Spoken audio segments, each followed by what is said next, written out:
Hello, crew members. This is Chelsea Bell from Gordon's Wine, and I'm here to talk a little bit about December's crew box, which is titled A French and Italian Holiday.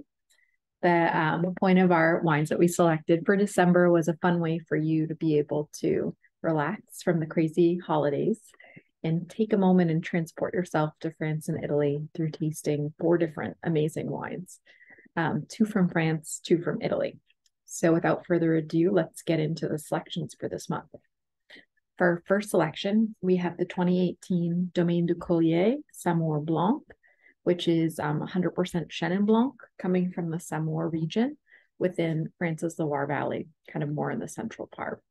This is actually a pretty exciting wine to include in this month's crew box as it's a selection that's pretty allocated, really limited production, only around 1,200 cases produced a year, and something that you don't always get to find in many wine clubs. And that's part of what makes crew box so unique.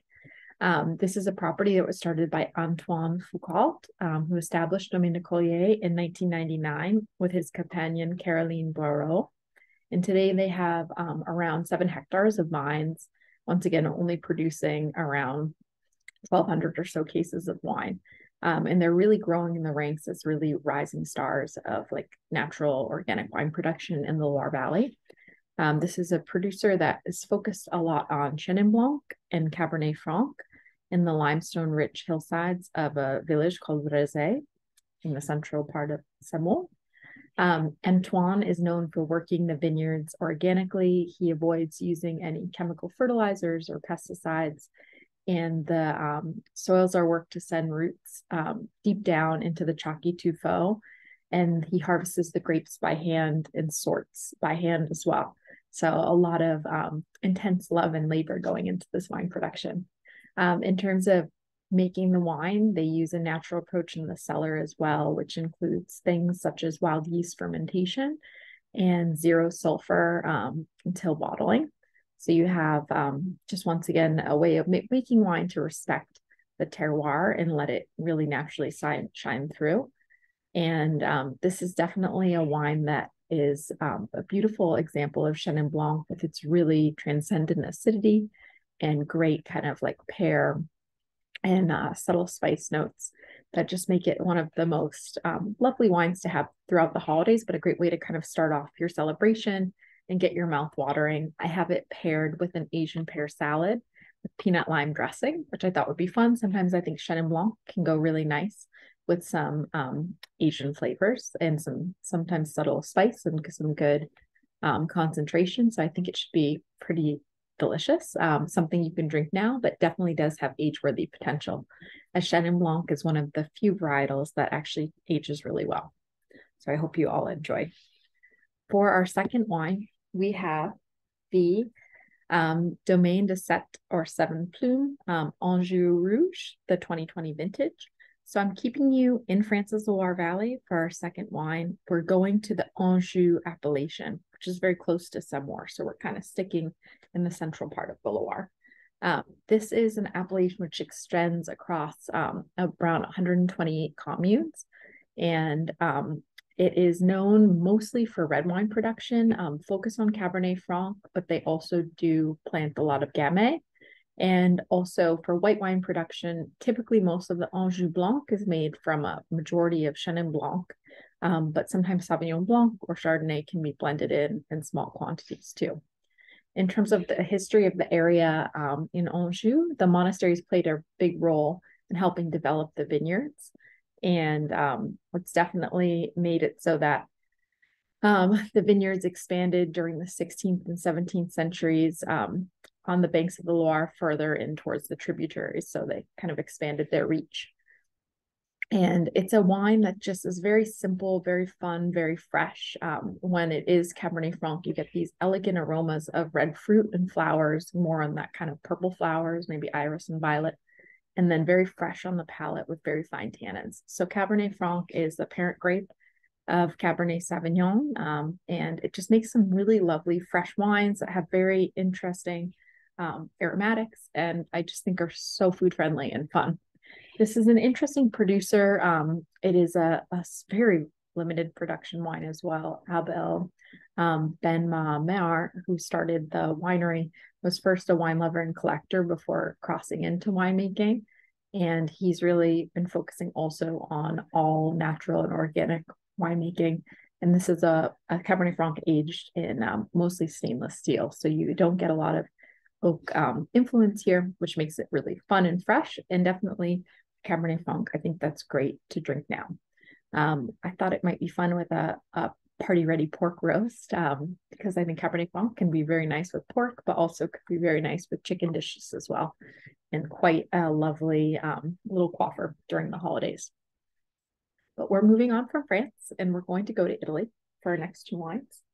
We're going to Sicily first, the 2019 Anamardente Etna Rosso coming from Santo Spirito. So this is going to the eastern side of Sicily. And this is a producer actually called Feudo Macari that owns this wine. And they actually have their base in the southeastern part of Sicily around the town of Noto, where they're known for a lot of Nero d'Avola production. Nero d'Avola is one of the most well-known red grape varietals of Sicily. But this is a style of wine which is becoming more and more popular in the United States, and it is so good, called Etna Rosso. So Etna Rosso literally comes from the base of the still very active volcano, Mount Etna. And it's just south of the town of Catania. A beautiful, beautiful area. If you get the chance to travel there, I totally recommend it. And it is what's called a DOC. So one of the kind of second highest level of certification in Italian winemaking.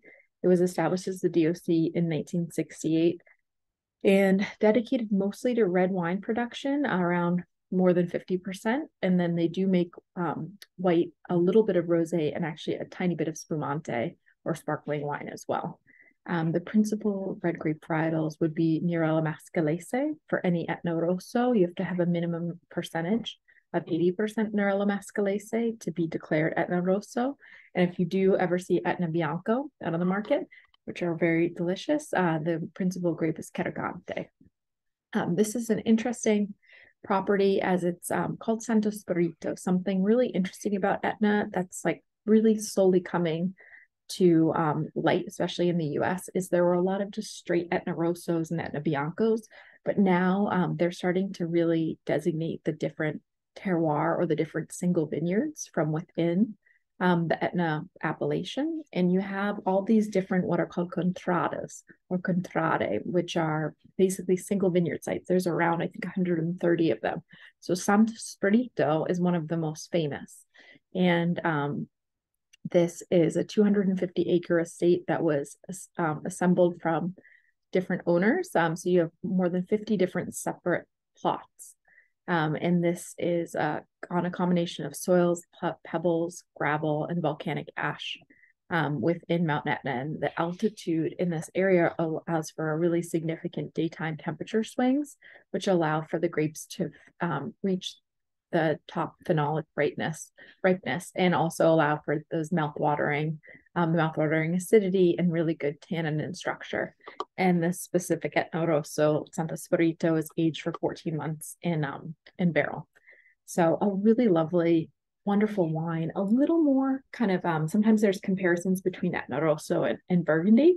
You can sometimes see those comparisons, but also a little Nebbiolo-esque too, sometimes as well. And I had this paired with a Trapani style casarecce pasta, which I found from one of my favorite Italian recipe resources, La Cucina Italiana.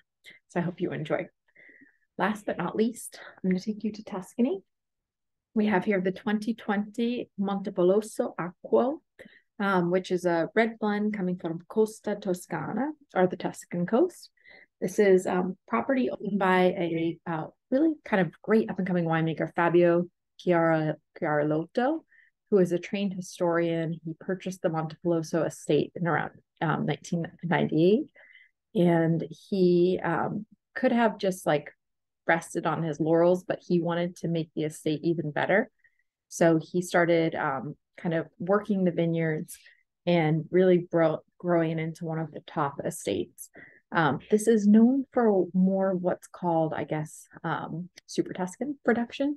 Super Tuscans tend to be usually relying more on French varietals that are blended in a little more Bordeaux-esque, think like Cabernet Sauvignon, Merlot. But what's interesting here is this is wine that's made in the town of Suveretto, and it is mostly Sangiovese, but they blend in some Cabernet Sauvignon to beef things up.